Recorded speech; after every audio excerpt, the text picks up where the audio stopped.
Então, muito boa tarde a todos vocês que estão participando desse dia do licitante, dia 16 de janeiro de 2023. Nós vamos começar, então, esse dia de estudo, esse dia de debate, esse dia de análise da nova lei de licitações, falando de um assunto em que eu resumo, né? Eu gostaria só que vocês confirmassem se está sendo transmitido os meus slides, que eu preparei um material aqui para compartilhar com todos vocês durante essa apresentação. Então, eu sintetizei a nomenclatura dessa palestra em equilíbrio contratual, né?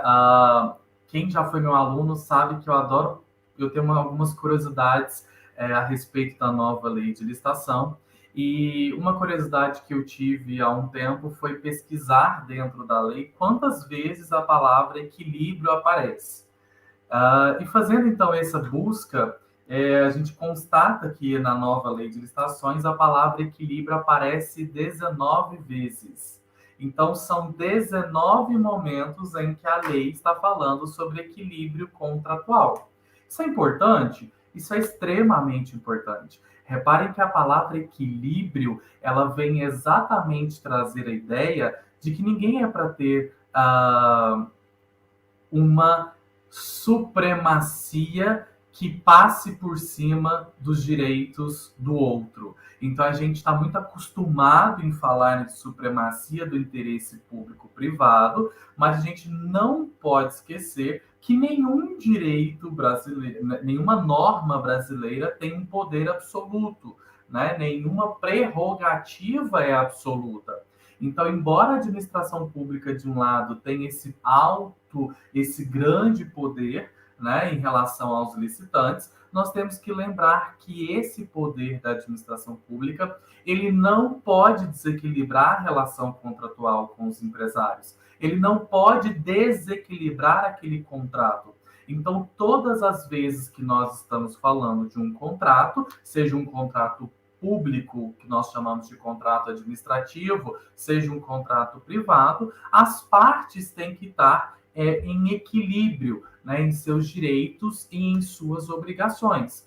Então, a gente sempre tem que partir da noção que esse contrato, sim, trará, né, direitos e deveres para ambas as partes, e esses direitos e deveres têm que manter um equilíbrio sob pena de uma das partes se sentir sacrificada demasiadamente, sob pena de uma das partes acabar ficando absolutamente impossibilitada de cumprir um contrato.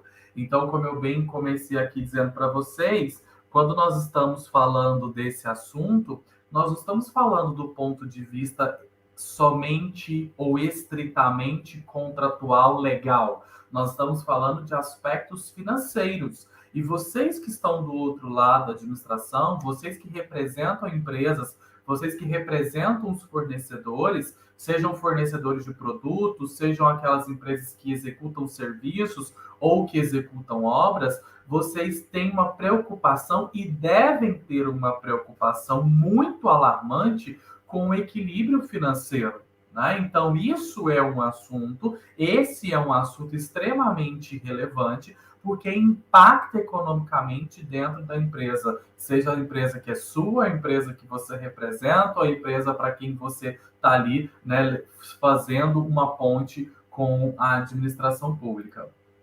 Então, para começar a falar de equilíbrio contratual, a gente tem que sempre lembrar de uma palavrinha-chave que é risco. Né? Eu coloco isso muito na cabeça dos meus alunos quando eu estou dando aula na pós-graduação, e lá, vamos dizer assim, 70% dos alunos são servidores públicos, e eu digo para eles o seguinte: não adianta vocês viverem com essa ideologia ou essa utopia de que o contrato vai começar e acabar como se fosse Alice no País das Maravilhas. Todo e qualquer contrato é risco. Todo momento nosso em que nós estamos em relação com outra pessoa, em relação com uma outra instituição, em relação com uma outra empresa, nós estamos falando de risco. Então, qualquer contrato sempre terá risco, sempre. Não se iludam, não achem que um contrato vai ser 100% perfeito sempre, porque há riscos que permeiam essa relação entre duas ou mais pessoas. Então, quando a gente está falando de risco, o que a nova lei vem trazer para nós, então, como um caráter primordial, né, dentro de cláusulas contratuais, é listar possíveis situações, elencar possíveis situações, né, em que nós podemos prever ou presumir algum risco. Então, vários riscos contratuais são plenamente, totalmente e amplamente previstos e previamente previstos, né? Se eles não são previstos, eles são presumíveis. E isso, então, tem que começar já desde o momento em que a administração pública pensa naquilo que ela quer comprar, pensa no serviço que ela quer contratar, ou pensa na obra que ela quer executar, para ela poder entender o que é um risco que é comum às partes, o que é um risco que o fornecedor pode assumir, o que é um risco que a administração pública pode assumir, ou o que é um risco que vai desequilibrar um contrato de uma certa maneira em que as partes estarão totalmente desamparadas e sem saída. Será que é possível prever isso? Há 3 anos atrás, né, praticamente, nós jamais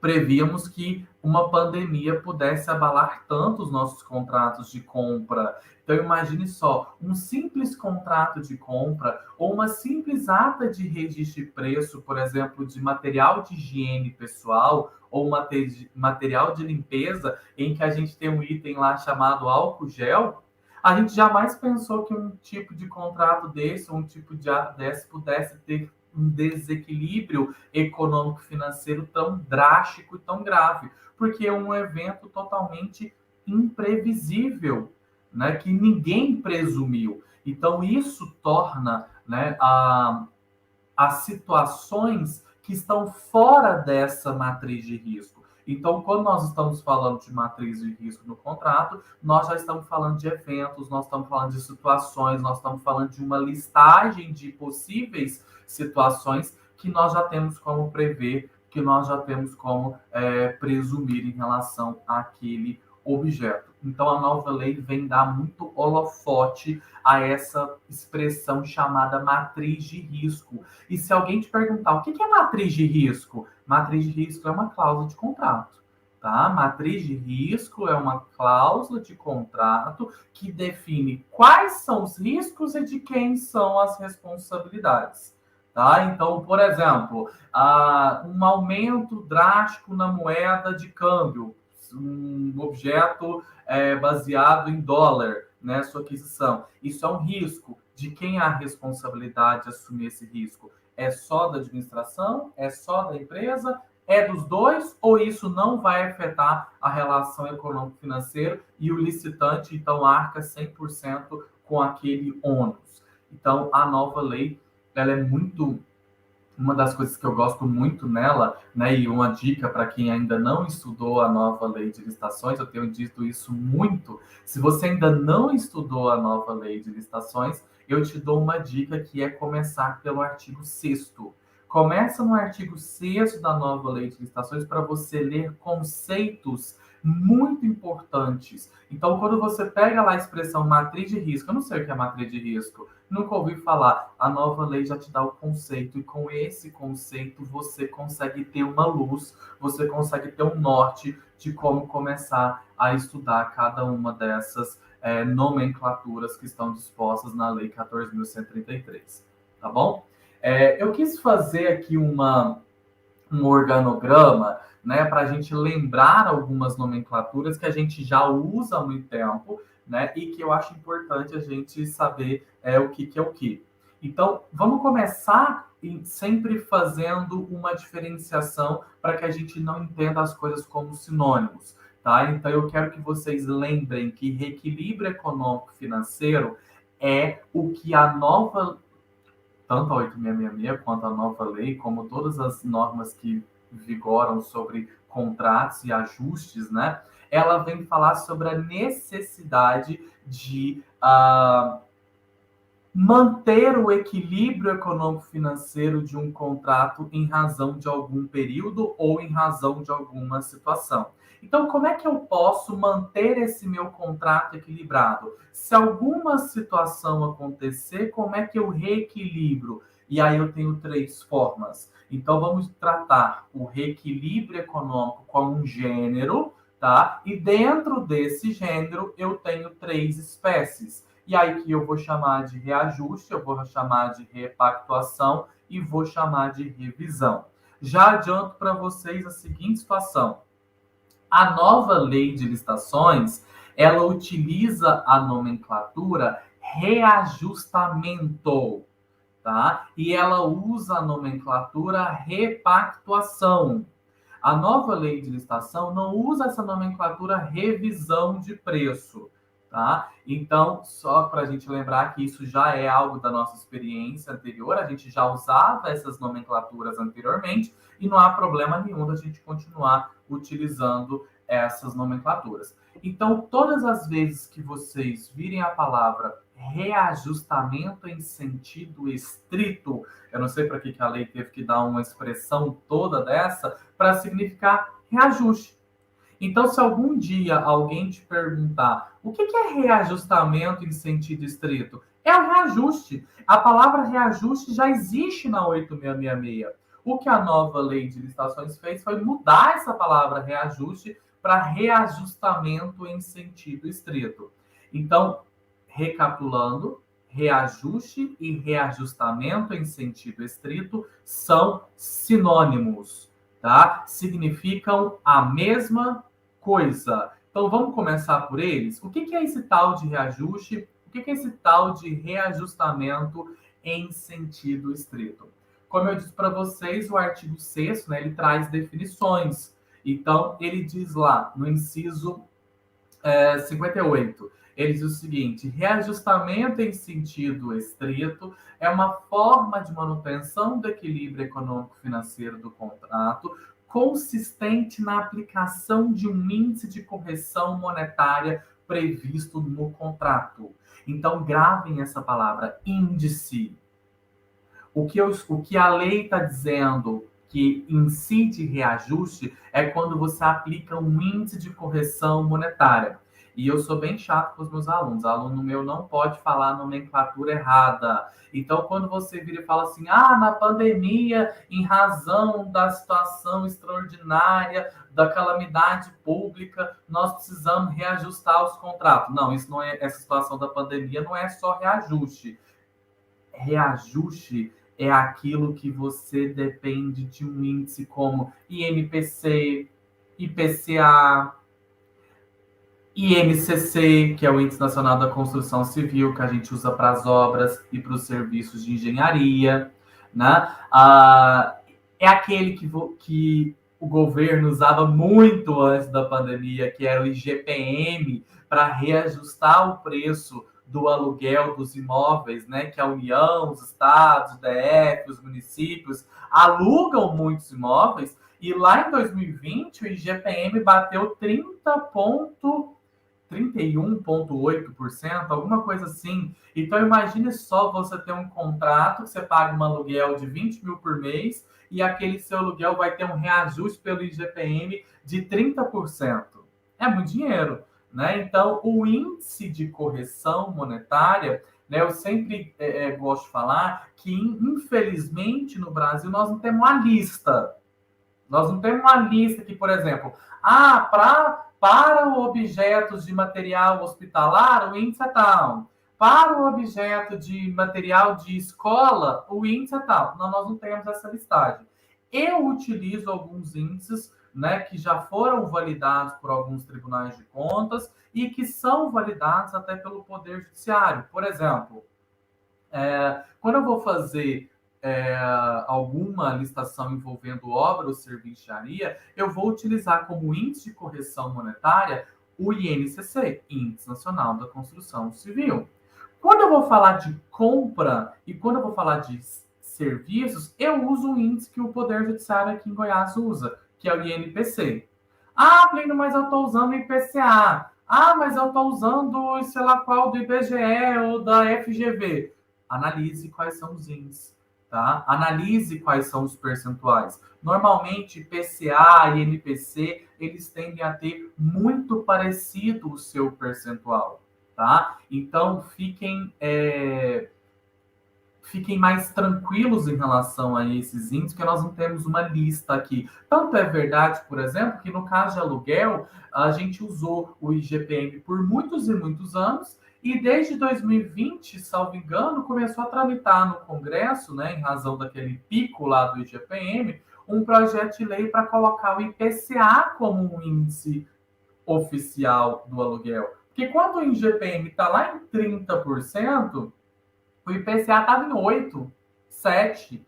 Então, tudo isso você vai analisar, né, quando você está fazendo lá a elaboração do edital. Então, vocês que são licitantes, vocês têm que ficar atentos a dizer, a analisar qual que é o índice que está previsto naquele edital.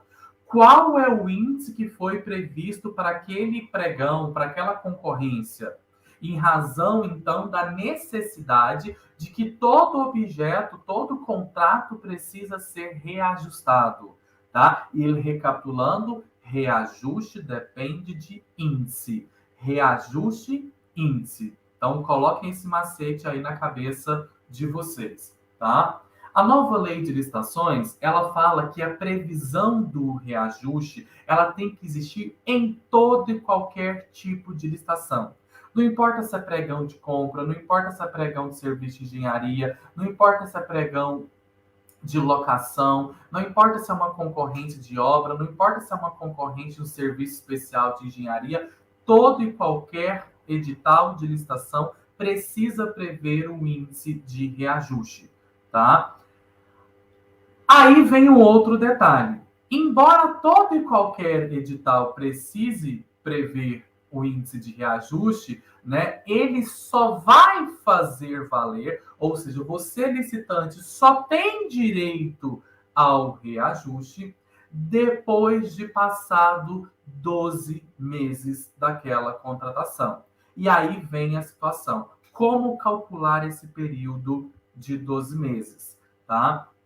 O TCU tem um entendimento muito firme que agora não vale mais para a nova lei de licitações. Se você pegar o entendimento do Tribunal de Contas da União, vocês vão ver que o entendimento predominante do TCU é que o reajuste ele incide a partir da data limite de apresentação de proposta. Então vamos supor que você é um licitante, você está participando hoje, a 16 de janeiro de 2023, de um pregão. Então, se você está participando de um pregão que a sessão pública é hoje, a data de limite de apresentação de sua proposta é hoje, a 16 de janeiro. Se a gente pegar o entendimento do TCU, você vai ter direito ao reajuste a partir de 16 de janeiro de 2024. Isso não vale para a nova lei de licitações. Tá? Esse entendimento do TCU ele vale para as licitações feitas sob a égide da 8666. Quando a gente está falando de nova lei de licitação, o período de 12 meses para uma empresa ter direito ao reajuste, tá? Ele começa da data do orçamento estimado. O que é isso? É a data que o órgão público fez a sua planilha de preços. Tem órgão público que chama de planilha orçamentária, tem órgão público que chama de orçamento base, tem órgão público que chama de mapa comparativo de preço, tem órgão público que chama de mapa de apuração de preço, não importa o nome desse documento, tá? O reajuste, então, recapitulando, ele vai incidir e ser um direito do licitante contado 12 meses a partir da data do orçamento que a administração fez, aquela pesquisa de preço. Ah, então quer dizer que, por exemplo, eu estou participando de um pregão hoje, dia 16 de janeiro, mas o orçamento da administração pública, o orçamento que baseou aquele valor estimado daquela contratação, foi um orçamento que foi feito em outubro do ano passado. Então, quer dizer que em outubro desse ano vai completar os 12 meses do orçamento estimado. Então, a partir de outubro desse ano, repare só, você participou de uma licitação em janeiro, mas quando foi em outubro, você já tem direito ao reajuste, porque eu estou contando 12 meses, não da data da sessão do pregão, eu estou contando 12 meses da data que foi feita a pesquisa de preço lá dentro do órgão público, tá bom? Então, é importante a gente entender que a nova lei de licitações ela é diferente do entendimento majoritário do Tribunal de Contas da União, certo?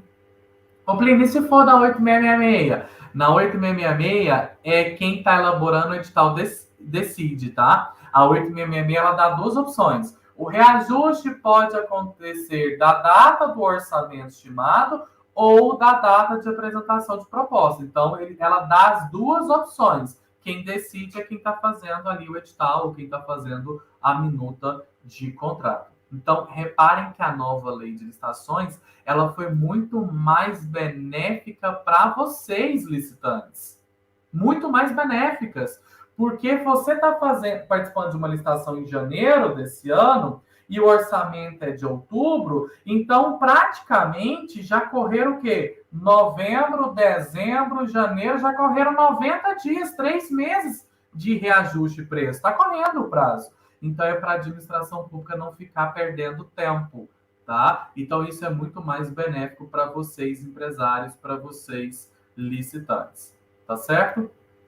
Agora, então, reajuste de preço, assunto encerrado, assunto que depende de índice, 12 meses que eu vou contar a partir do orçamento estimado da administração pública. Agora vamos falar de reajustamento de preços, tá, em contratos de serviços. Então, imagine que você é uma empresa, você representa uma empresa que presta um serviço para a administração pública. A primeira coisa que a gente tem que lembrar é que nós temos dentro de um objeto que envolva serviço, nós temos aqui materiais que vão ser utilizados na execução do serviço, nós temos a mão de obra que vai ser utilizada para executar aquele serviço, e nós temos o próprio serviço. Então, imagine só, locação de veículo com motorista. Então, você tem, né, o serviço de locação, você tem o veículo, que é o material, que é o insumo, e você tem o motorista, que é a mão de obra. Nesse caso, o que eu vou ter nesse caso? Eu vou ter tanto o reajuste quanto a repactuação. Então, quero que vocês gravem na cabeça de vocês que a repactuação ela existe para a parte do objeto que envolva mão de obra. Então, vou recapitular. Estou falando lá de uma locação, né, de carro com motorista. Ou seja, eu não quero só uma empresa locadora de veículo. A empresa tem que me fornecer o veículo, ela tem que me fornecer o motorista. E o motorista vai ficar lá à minha disposição. Ele vai ficar lá dentro do órgão público das 8 às 18, fazendo o transporte de pessoas. Então, nesse caso, eu tenho dois tipos de reajustamento. Eu vou ter o reajustamento em sentido estrito, que vocês já entenderam comigo que é sinônimo de reajuste, tá? Que eu vou só ter reajuste com base num índice daqui um ano, eu vou aplicar um índice sobre aquele serviço de locação, e eu vou ter a repactuação, que é em relação ao custo da mão de obra. Então, vamos pegar nesse exemplo do motorista aqui. Eu vou ter que pagar para o motorista salário, eu vou ter que pagar para o motorista férias, 13º, um adicional noturno, um vale alimentação. Tudo isso envolve, percebam, pessoal, envolve o quê? Custos trabalhistas, custos previdenciários. Então, quando o valor do salário daquele motorista, ou quando um custo previdenciário, né, vamos supor ali de INSS, ou um próprio auxílio que ele tenha direito, quando esse custo que envolve a pessoa, a mão de obra, tiver alguma alteração, a empresa tem direito a que se chama de repactuação. Então, recapitulando, reajuste é aquele que eu uso o índice, né, que eu aplico depois de um ano de contrato, um ano contado a data do orçamento estimado. E a repactuação é aquilo que eu aplico em razão de alterações de custos trabalhistas e previdenciários. Nessas hipóteses também a lei diz que eu devo esperar, né, o período aí mínimo de um ano.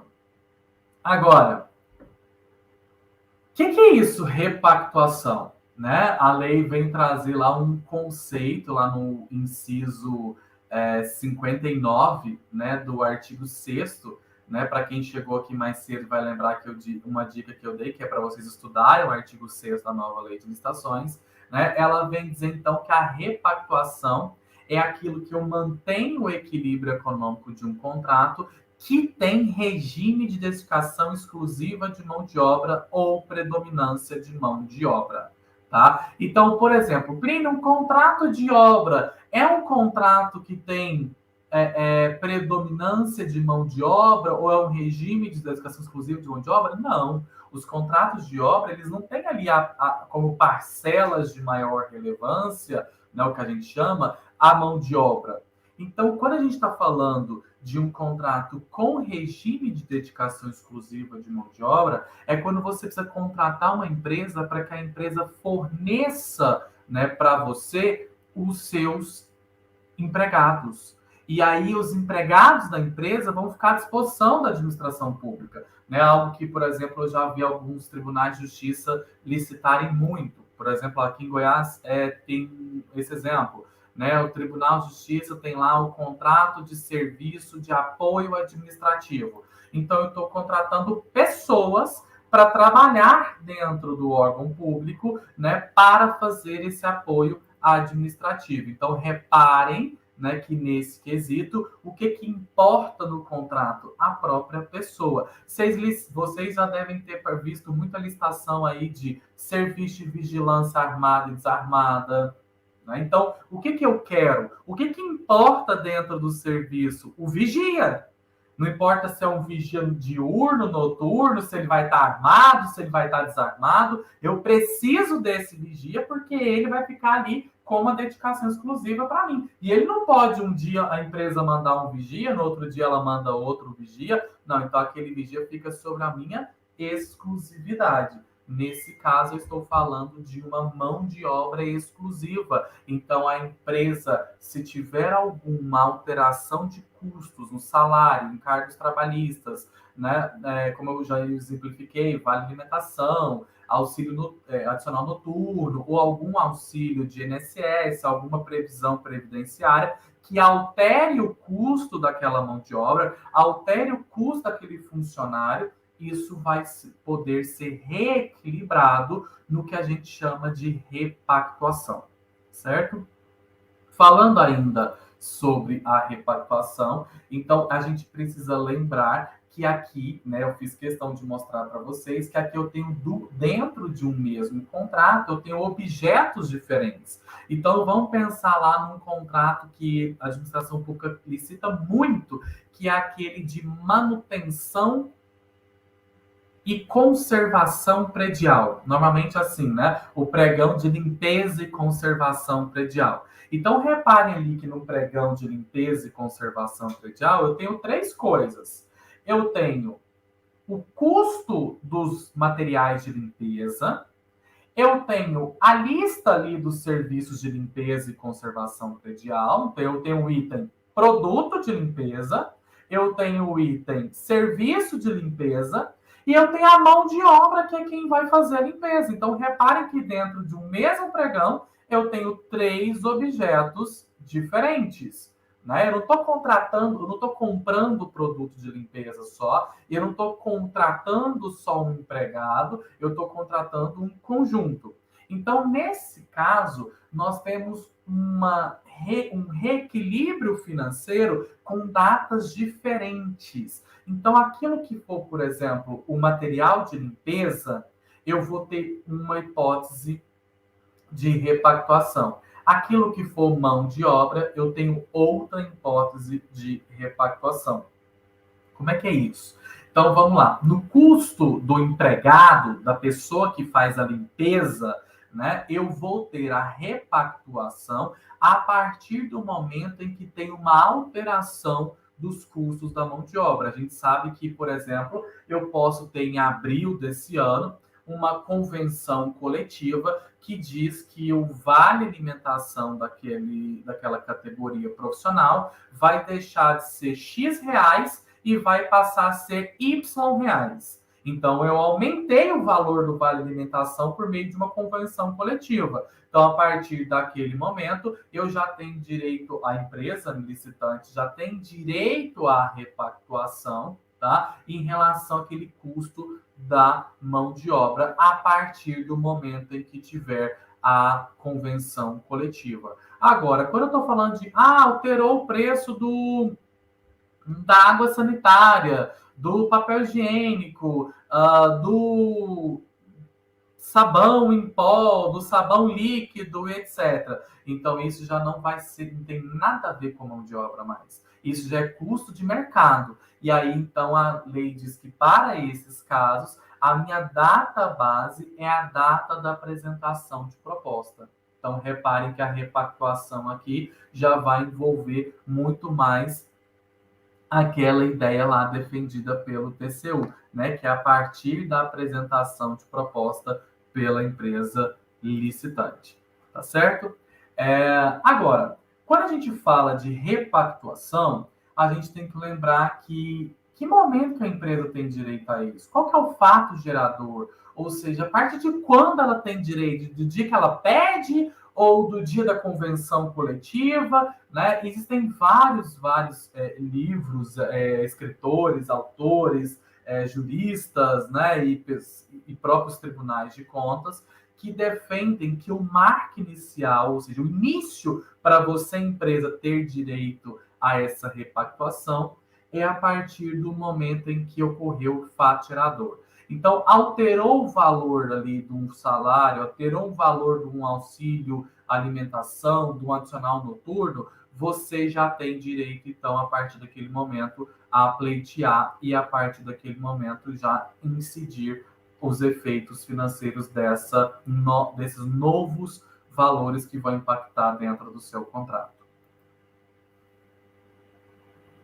Agora, eu aproveitei aí, né, que nós estamos no início de ano, que a gente sabe que tem um aumento do salário mínimo, para fazer uma seguinte pergunta para vocês. O governo federal atualizou o valor do salário mínimo. Nós temos um novo valor ao salário mínimo, né? E esse novo valor do salário mínimo, ele está ali, vamos supor, maior do que o valor que está na planilha de custo da sua empresa. Você tem direito a uma repactuação? Tem.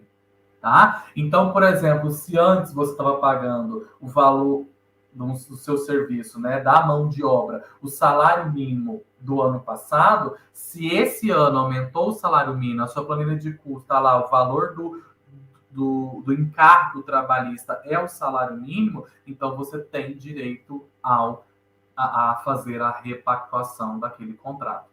Mas vamos supor que você, empresa, você já colocou na sua proposta empresarial, você pôs na sua proposta comercial um valor que é maior do que o piso da categoria, maior do que o salário mínimo que estava previsto, e aí nós tivemos aí um novo salário ou um novo piso daquela categoria.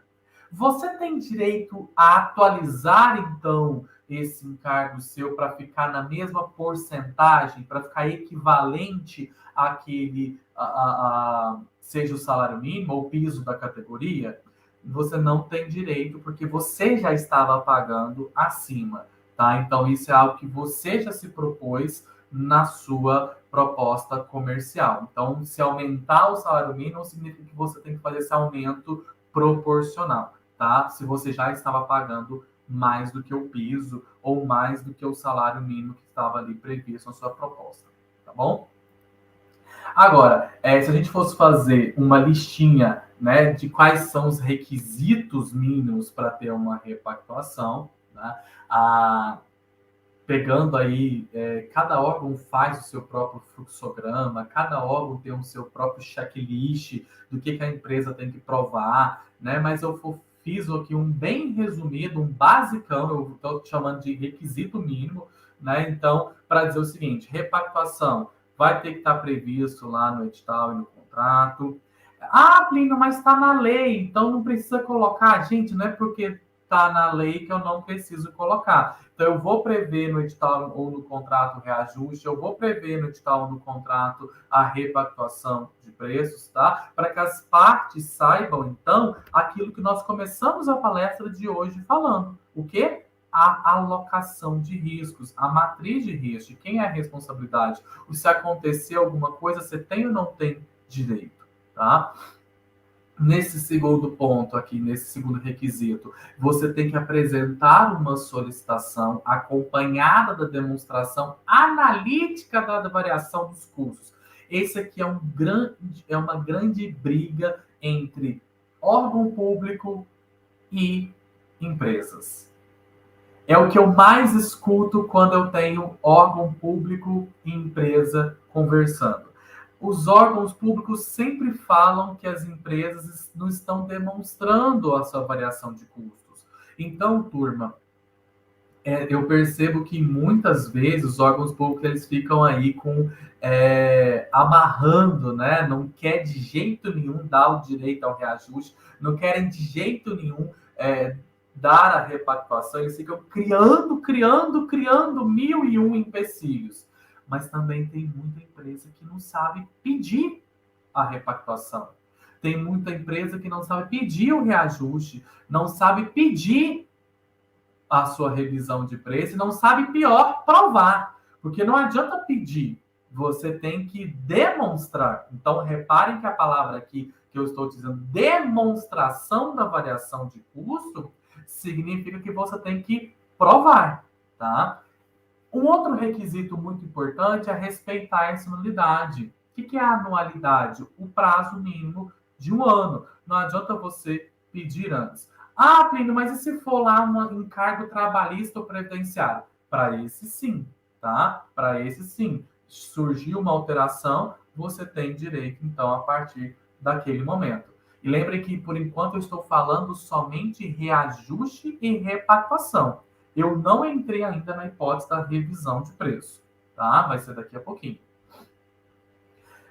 Um quarto requisito mínimo importante aqui, turma, é a identificação da disponibilidade orçamentária, ou seja, saber se a administração pública tem dinheiro para poder pagar aquele reajuste ou pagar aquela repactuação. Porque não adianta eu querer prorrogar o contrato por mais 1 ano, saber que a empresa tem direito ao reajuste, mas não tem orçamento público para isso, então não adiantou de nada, né? Então não tem como eu pagar alguma coisa que não está prevista dentro do orçamento. E, por fim, é a administração pública analisar. Eu preciso ter uma análise jurídica, eu preciso ter uma análise contábil, eu preciso ter uma análise financeira, o Departamento de Controle Interno da Administração Pública vai analisar. Por que eu estou dizendo isso? Porque muitos licitantes eles ficam assim, Plínio, mas demora demais. Quando a gente faz um pedido de reajuste, né? Ou quando a gente faz um pedido de repactuação, demora demais para uma resposta. Realmente, demora demais em alguns órgãos porque existe uma burocracia desnecessária, exorbitante, em outros órgãos é porque realmente cumprem esse papel sério, que é fazer essa análise, né, de se realmente aquela equação econômica do contrato foi quebrada ou não. Se houve ou não houve o desequilíbrio, se você provou ou não provou o desequilíbrio. Então, cabe a você, licitante, né, você provar que você teve essa alteração. Então, tem muita gente que vai lá e fala assim, porque o custo do frete aumentou muito. Tá, mas como é que você prova o custo do frete? Você apresentou a documentação que demonstra a alteração do custo frete?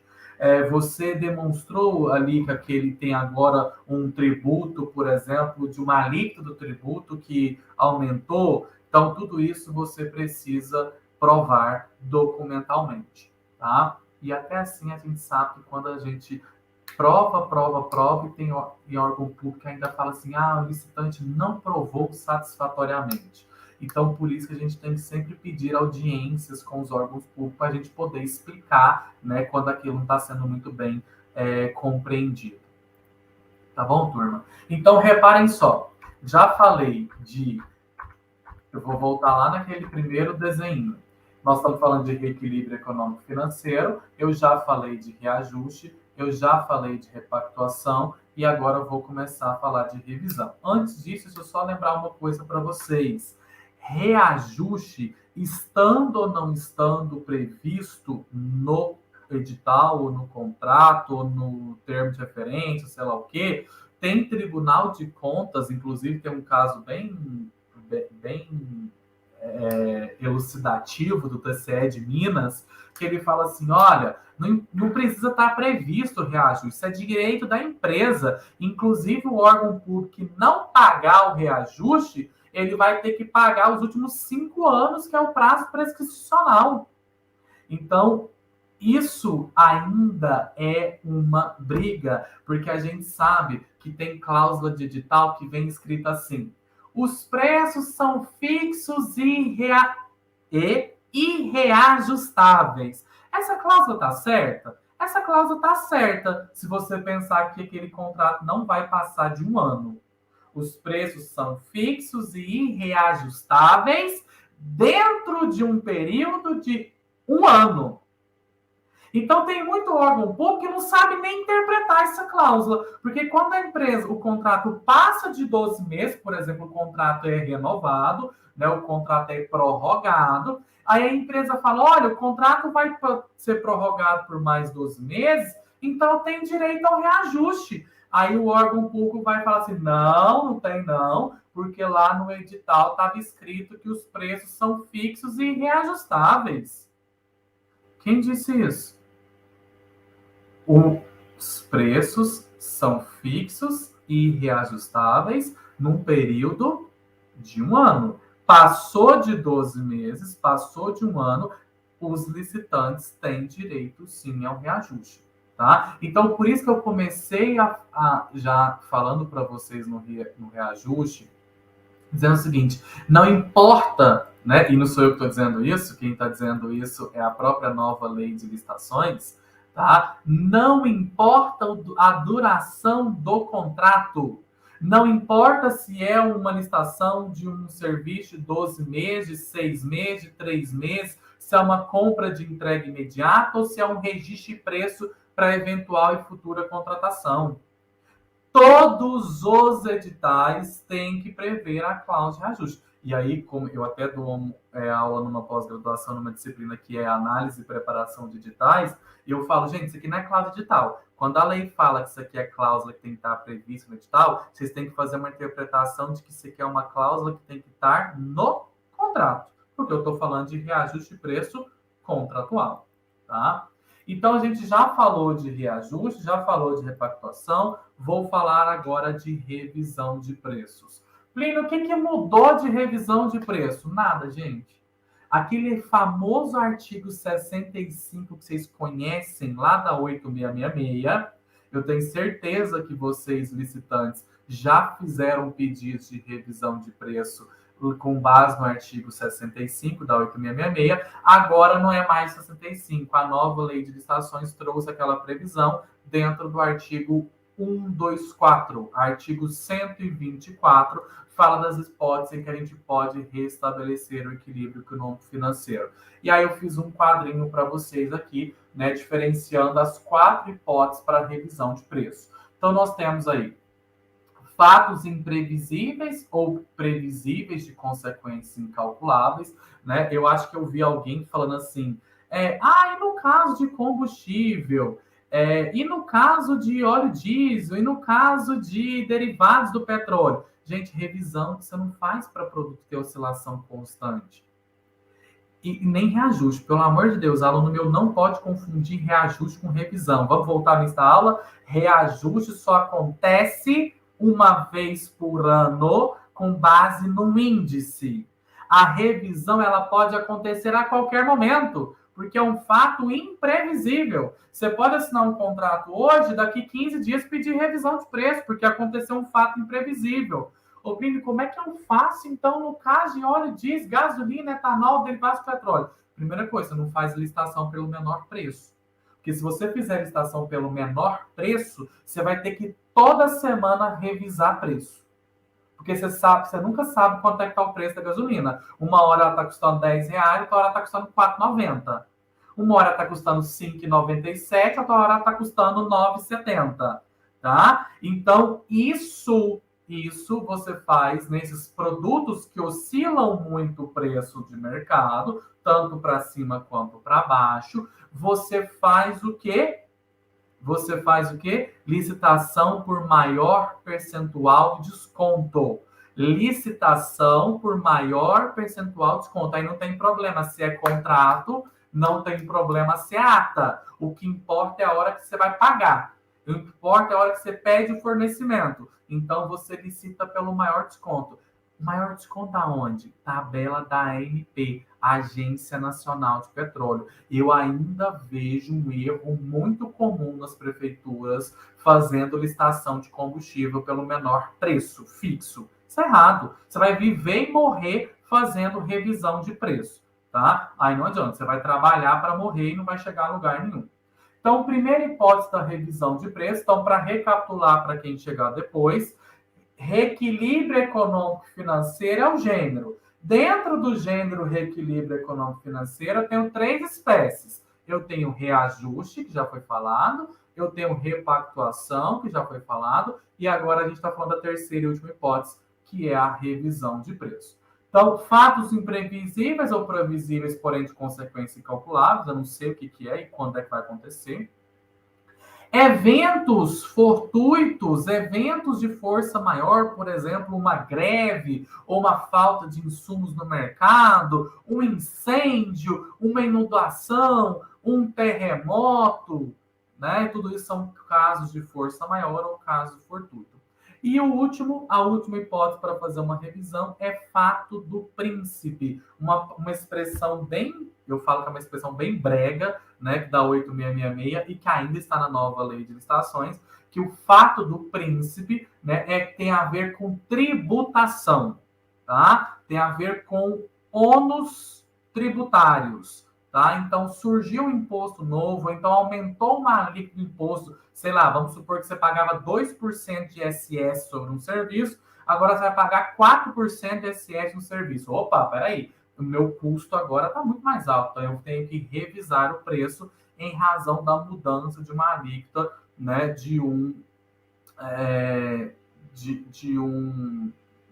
tributo, né, de um imposto, de uma taxa, etc. Tá bom?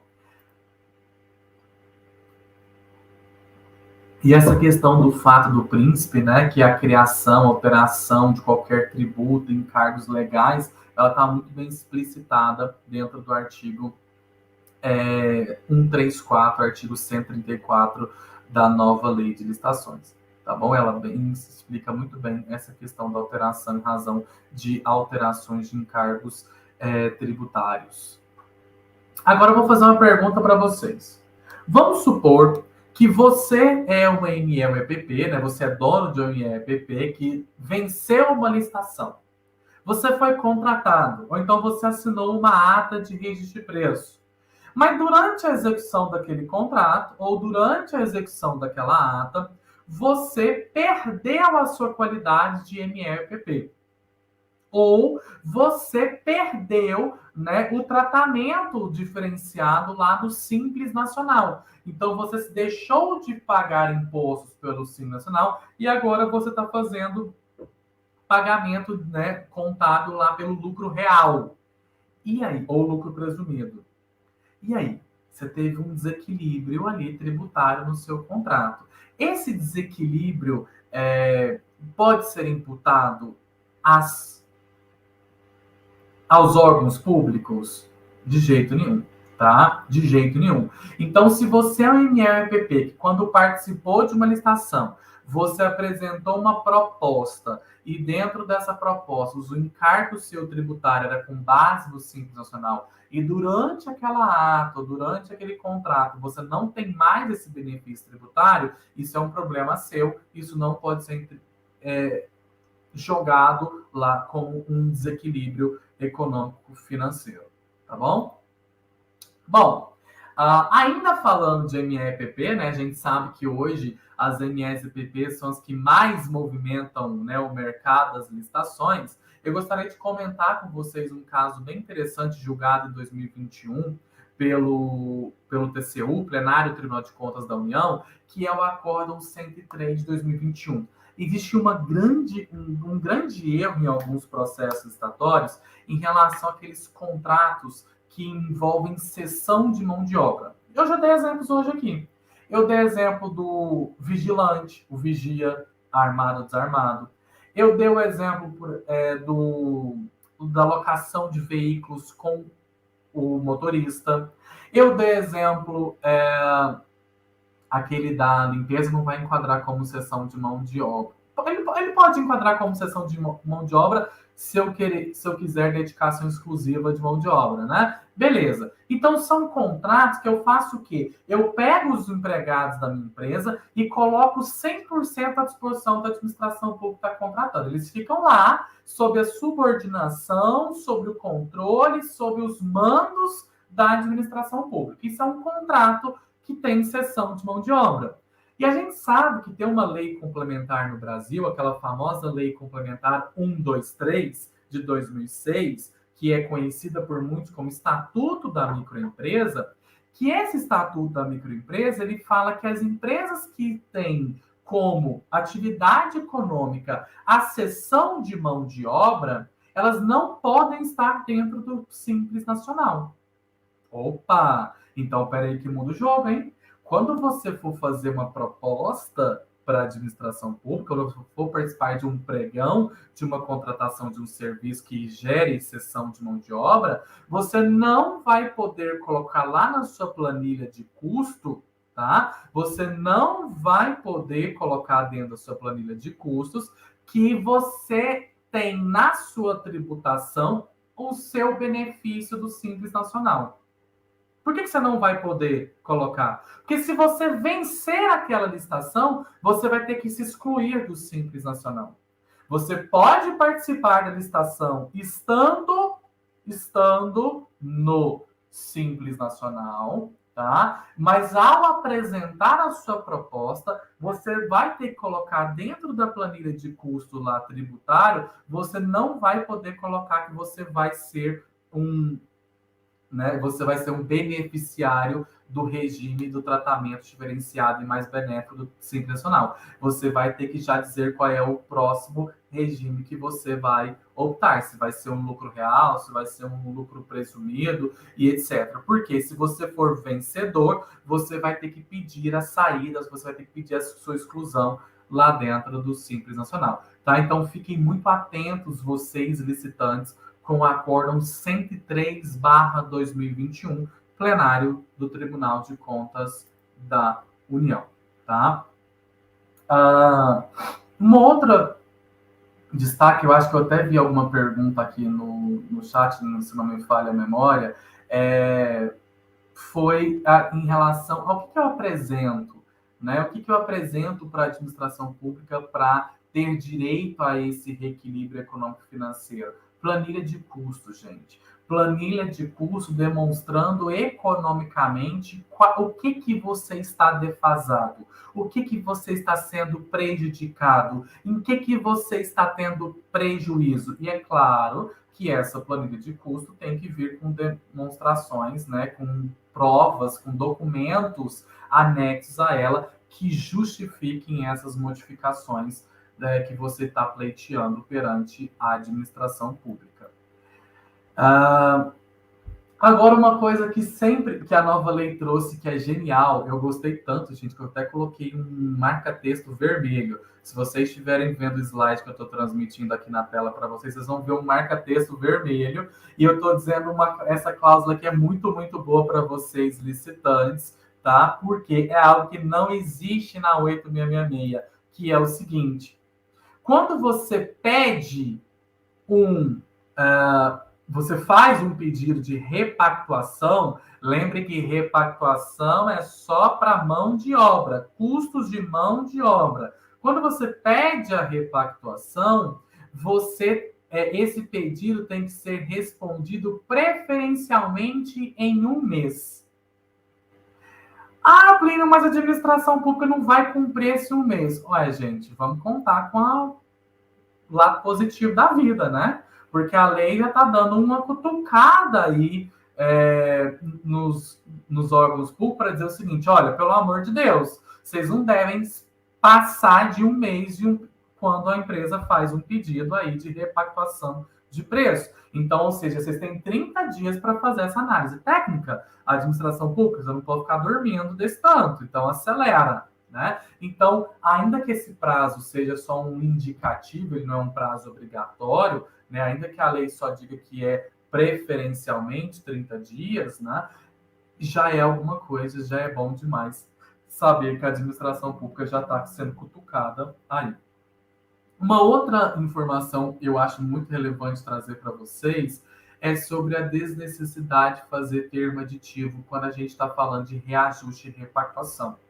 Tá? Então, nos casos de reajuste e repactuação, estão recapitulando, nós temos 3 hipóteses de reequilíbrio econômico-financeiro: reajuste, repactuação e revisão. Para esses 2 primeiros, reajuste e repactuação, eu não preciso nem fazer termo aditivo. Então, você, empresa, não precisa ficar nem preocupado em assinar termo aditivo. Agora, e se for uma revisão de preço em razão de um caso fortuito, um evento extraordinário, uma situação imprevisível, uma situação que você não sabia que ia acontecer, uma situação previsível, mas de consequência incalculável? Então, nessa hipótese, você sim tem que pleitear a revisão de preço e você sim tem que pleitear a assinatura do termo aditivo.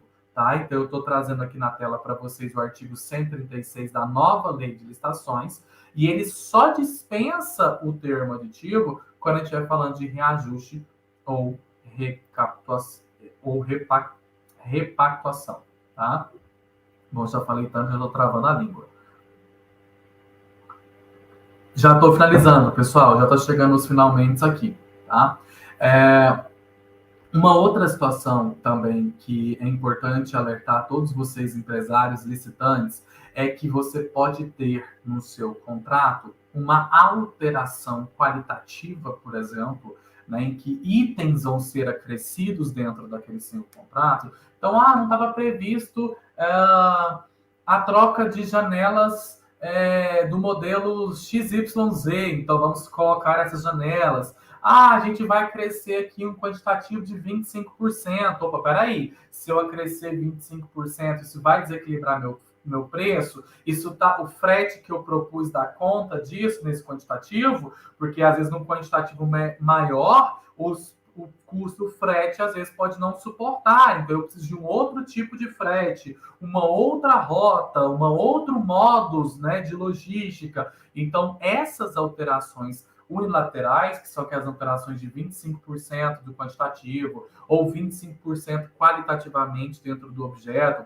Se for uma reforma de um prédio, por exemplo, que isso é obra, é até 50% daquele quantitativo, tudo isso pode desequilibrar o contrato e você tem direito, no mesmo termo aditivo que você vai assinar a alteração do contrato, né, 25% para mais, 25% para menos, nesse mesmo termo aditivo, você já pleitear o reequilíbrio econômico-financeiro, tá bom?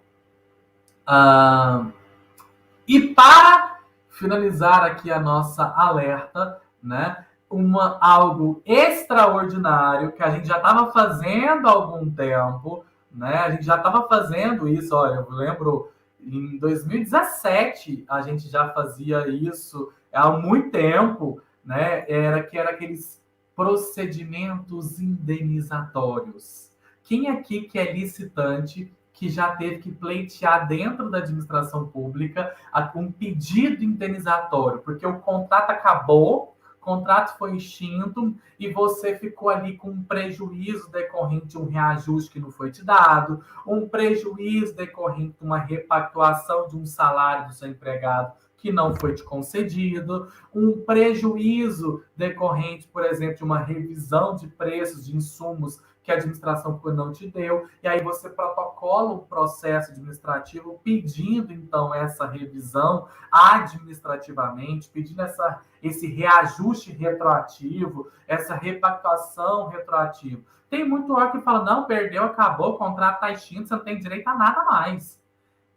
E a nova lei de licitações trouxe no artigo 131 que você vai ter direito ao termo indenizatório, mesmo depois de ter acabado o contrato, mesmo depois de ter encerrado esse contrato, tá bom? Só que, contudo, entretanto, todavia, você tem que ter feito aquele pedido dentro da vigência do contrato. Então, você não pode esperar acabar o contrato para você fazer pedir o reajuste. Você não pode esperar acabar o contrato para você pedir a revisão. O contrato seu pode até acabar, mas o seu pedido já foi feito anteriormente e você vai ser, então, indenizado no que a nova lei, no artigo 131, chama de termo indenizatório. Certo? Para finalizar, última coisa, prometo, tá? Eu trouxe para vocês aqui 2 enunciados para vocês que participam de licitações de órgãos federais do Judiciário. Então, imagine que você está participando de uma licitação da Justiça Federal do TRF1, uma licitação do Tribunal Regional Eleitoral da 12ª Região, Tribunal Regional do Trabalho da 18ª Região. Esses órgãos, né, da Justiça Federal, eles aprovaram, ou, por exemplo, do STJ, eles aprovaram alguns enunciados. Eu trouxe 2 para destacar para vocês. Primeira coisa é que o enunciado número 1 dessa jornada que eles fizeram lá, de estudos sobre a nova lei de licitações, eles disseram o seguinte: olha, constitui uma boa prática da administração, no momento da instrução da prorrogação de um contrato, por exemplo, emitir uma alerta à empresa de que nós temos interesse em prorrogar o contrato sem aquela ressalva do direito ao reajuste. O que quer dizer isso? Vamos traduzir isso para um português bem simples. Tem muito órgão público que vira para a empresa e fala assim: a gente quer até prorrogar o contrato, mas a gente só prorroga o contrato se você abrir mão ao reajuste. Então fica uma pressão muito forte contra a empresa, no sentido assim, poxa, mas eu estou oferecendo um produto bom, eu estou oferecendo um serviço bom, mas eles querem me colocar contra a parede, manter o mesmo preço para mais 12 meses, para não reajustar nada. Então tem muito órgão público que faz essa pressão, né? Eu falo que coloca aí a faca no pescoço do empresário para dizer o seguinte: a gente até prorroga seu contrato, mas se você abrir mão ao reajuste. O enunciado número 1 fala que isso não é uma boa prática. Quando eu for falar de reajuste, eu não tenho que ficar dizendo para a empresa que ela tem que abrir mão, né, na prorrogação do contrato. E o enunciado número 6 também, ele fala o seguinte: esse aqui é perigoso, esse eu não gostei dele não. Vocês visitarem isso também, não é muito bom para vocês não. Porque ele diz o seguinte: embora não haja preclusão lógica do direito ao reajuste em sentido estrito, ou seja, aquele reajuste com base no índice. Então, para você que perguntou aqui no chat se o seu direito preclui, o seu direito não preclui. Não tem preclusão do reajuste, tá? Inclusive, é prazo pressional dos últimos 5 anos. Compete à contratada a apresentação do pedido, não cabendo ao contratante processar de ofício o reajuste. Isso aqui está totalmente contra o entendimento do TCU. O TCU entende absolutamente contrário a isso aqui. O TCU fala basicamente, num português bem simples, o seguinte: você não tem que esperar o licitante pedir órgão público. Se você tem que fazer o reajuste já colocar o reajuste quando a empresa tiver o direito. Porque é um direito que está previsto em lei, porque é um direito que está previsto na Constituição Federal, porque é um direito que a gente tem que prever obrigatoriamente em todo e qualquer edital de licitação. E você não tem nem que pedir, esperar a empresa pedir. Lembrando, reajuste, eu estou falando de índice. Eu estou falando de INPC, IPSA, IGPM, INCC, etc. Tá? Agora, quando for uma repactuação, quando for uma revisão por causa de uma situação extraordinária, de um fato fortuito, de uma força maior, aí, empresas, vocês não podem ficar dormindo, porque o interesse econômico, o interesse financeiro de vocês, é vocês mesmo que têm que ir atrás em primeira mão, tá certo? Bom, e assim eu termino essa apresentação, tá? Eu gostaria de agradecer a todos vocês. Eu tentei ser bem sucinto, bem resumido, trazer as principais novidades, as principais provocações quando o assunto é reajuste, repactuação e revisão de preços. No mais, muitíssimo obrigado a todos da Effect, muitíssimo obrigado a todos vocês que estão aqui acompanhando ao vivo essa palestra. Espero reencontrá-los em vários outros momentos. Muitíssimo obrigado, e essa apresentação vai ficar disponível para vocês, salvo engano, certo? Muito bom, Plínio. Que aula! Foi um prazer. Estamos agora com um pico de audiência. Muita gente entrou para um momento perfeito de perguntas, mas eu acho que você conseguiu acompanhar também pelo chat muitíssimas perguntas. Pessoal muito interessado no conteúdo. E assim como você falou, né? Interesse financeiro, interesse econômico diz muito, muito respeito ao licitante, a empresa que fornece. E muito importante as dicas que você trouxe, como saber pedir a repactação, o quão é importante isso, a empresa ter noção, ter conhecimento, saber pedir o reajuste, a repactação, e também importantíssimo saber demonstrar e provar. E também outra dica muito importante é o conhecimento da planilha de custos, né? Me recordo da palestra muito boa também que a gente teve com a Flaviana Paim, no Effect Experience, ela trouxe sobre esse assunto, foi de grande interesse também. A gente tem conteúdo sobre planilha de preços, vocês podem conferir. Antes da gente partir para as perguntas, que são muitas, eu só queria deixar um recado para todos. O professor Plínio também já trouxe, né, que esse conteúdo vai estar disponível para todos, porque foi um conteúdo realmente muito rico, cheio de dicas, de assuntos ali que podem ajudar realmente no dia a dia de vocês. Então, todos os certificados e conteúdos que vocês tiverem aqui ao longo dessa tarde, os certificados, eles vão ser, sim, disponibilizados para todo mundo que fez a sua inscrição, seu cadastro lá no Simpla. Se você está assistindo pelo YouTube porque recebeu alguma notificação ou porque veio parar aqui através das redes sociais, você ainda pode fazer o seu cadastro acessando esse link que está aqui no chat. Então, garanta lá o seu certificado e todo o conteúdo que a gente produziu aqui e vai produzir ainda. Professor, podemos partir para as perguntas, então? Muito bem. Sim. A primeira pergunta é do Rafael Drummond, que diz que ele é de São Paulo, capital, e ele questiona a expectativa de que o SICAF seja adotado por todos os entes públicos para os processos licitatórios no futuro e se torne uma plataforma única para todo o país? Eu acredito que sim, Rafael, porque com a ideia, e eu sou super favorável a essa ideia de uniformização de sistemas, né? A gente parte, como essa é uma ideia da nova lei, eu acho que é uma excelente ideia, e ela parte do PNCP, né? Que é o programa lá, né? O Portal Nacional de Contratações Públicas.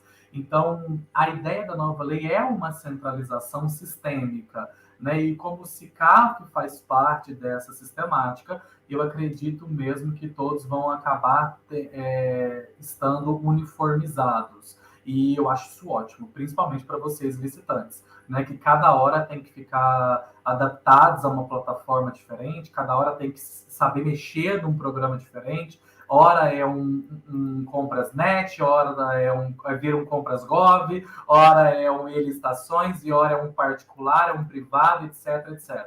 Então, eu não sou favorável a isso, não.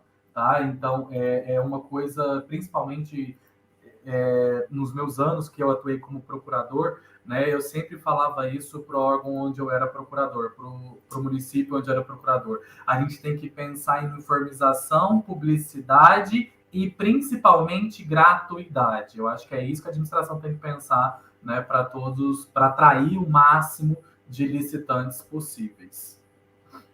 Muito bom, perfeito. A próxima pergunta é da WE Consultorias. Ele questiona: se no edital da licitação não tiver a planilha orçamentária, ou quando tiver, mas não for datada, qual data se basear? Excelente pergunta. Tem que ter, você tem que impugnar esse edital. A sua função não é descobrir qual é a data, é a administração pública que tem que fornecer essa data. Tá? Ah, Plínio, mas é questão do orçamento sigiloso. Não se preocupe, depois que você for declarado vencedor, vai ser publicado esse orçamento. Né? Então, o importante é que exista a cláusula dizendo qual é a data base para efeito de reajuste de preço. Eu preciso ter essa cláusula. Eu vou dizer o que eu ensino para os meus alunos. Eu falo que, embora a lei diga que é uma cláusula edital, isso não tem que estar no edital, isso é uma cláusula que tem que estar no contrato. Então, lá no contrato, nós vamos dispor, né, que a data do orçamento estimado é a data tal, né, conforme fase interna. Se você vai ter acesso a esse orçamento, por exemplo, na licitação sigilosa, não vai ter, mas numa licitação normal, que não seja de orçamento sigiloso, você vai ter aquele valor estimado e a data dele, né? Não tem, peça esclarecimentos, tá? Faça esclarecimentos. Manda e-mail para o pregoeiro, manda e-mail para o órgão, ligue, pergunte, porque isso é uma informação que não deve ser omitida. Muito bom, é importantíssimo o licitante saber dos seus direitos. A próxima pergunta é da Mariana Hoffman. Ela questiona: mas se no caso de não existir previsão em edital, não terei o direito? Mesmo que exista a previsão legal? Acredito que ela esteja falando da repactuação. Sim, você tem sim o direito, mesmo que não esteja previsto, tá? Só cuidado com aquele enunciado número 6 da Justiça Federal, que ele fala que você tem que pedir, senão eles vão ficar caladinhos, eles vão ficar inerte, esperando você pedir. Isso não é a posição do TCU. O TCU fala que o órgão público não tem que ser inerte, ele mesmo já tem que se prontificar, né? Mas nesse caso, Mariana, você não perde direito porque não há preclusão, tá? Perfeito. E a próxima pergunta é do Matheus Inácio. Quando há desastre natural, né, que foi trazida essa questão aqui, e o fornecedor alega aumento dos preços, consigo fazer reajuste mesmo sem nota fiscal? Ô, Matheus, Plínio é chato com o nome. Troca essa palavra reajuste por revisão. Quando você já falou para mim desastre natural, é uma situação de força maior, é um caso fortuito, é um evento da natureza que não tem como prever. Então, nessa hipótese, já não falo em reajuste. Nessa hipótese, eu estou falando de revisão de preço. Tá? Então, vamos começar por esse alinhamento. Então, a sua pergunta é: consigo fazer a revisão mesmo sem nota fiscal? Para muitos órgãos, sim, se você provar, por exemplo, a própria pesquisa de mercado, porque você consegue provar isso, às vezes, com consulta de preço ao fabricante, consulta de preço ao distribuidor de quem você compra, ao revendedor, se você é um revendedor, ou ao fabricante, ou distribuidor, enfim, a indústria, etc., né? Então, isso você consegue provar com cotações e há muitos órgãos públicos que aceitam, sim, com base em cotação, porque você não tem que ter a nota fiscal de aquilo anterior, se você ainda ia executar e etc., né? Muito bom. Perfeito, professor. Como eu avisei a todos, nós recebemos muitas perguntas no nosso chat, até através das nossas redes sociais a gente recebeu perguntas de quem estava acompanhando a sua palestra, mas como o nosso tempo ficou muito curto, a gente promete que vai responder essas perguntas depois para vocês, a gente entra em contato e responde a todos. Professor Plínio, eu quero te agradecer enormemente por aceitar nosso convite, mesmo em janeiro, interrompendo suas férias talvez, mas por vir aqui comemorar conosco o Dia do Licitante. Nós sabemos que você sabe muito bem, a gente ouviu palavras lindas suas lá no Effective Experience, da importância que tem as empresas fornecedoras, mesmo aquelas empresas, como eu falei, grandes ou consultorias, ou o único fornecedor que trabalha sozinho, mas que fornece, que faz a mudança no nosso país. A gente não tem noção e dimensão do quanto que as licitações impactam o nosso dia a dia. Mas você, como professor, sabe muito bem disso e acredito que é um dos seus compromissos também levar para os seus alunos isso, a importância e a responsabilidade das licitações. Então, eu queria te agradecer enormemente por aceitar nosso convite e estar aqui conosco celebrando o Dia do Licitante. Eu que agradeço, Amanda, muito obrigado pelas palavras e reforço tudo que você disse, esse é o caminho, né? E a prova viva disso é que nós temos um público extremamente interessado e cheio de indagações. E quanto mais indagações nós tivermos, melhor questionamentos nós podemos fazer a todos os agentes, né? E melhores respostas nós teremos. Então, muito obrigado por fazer parte desse momento.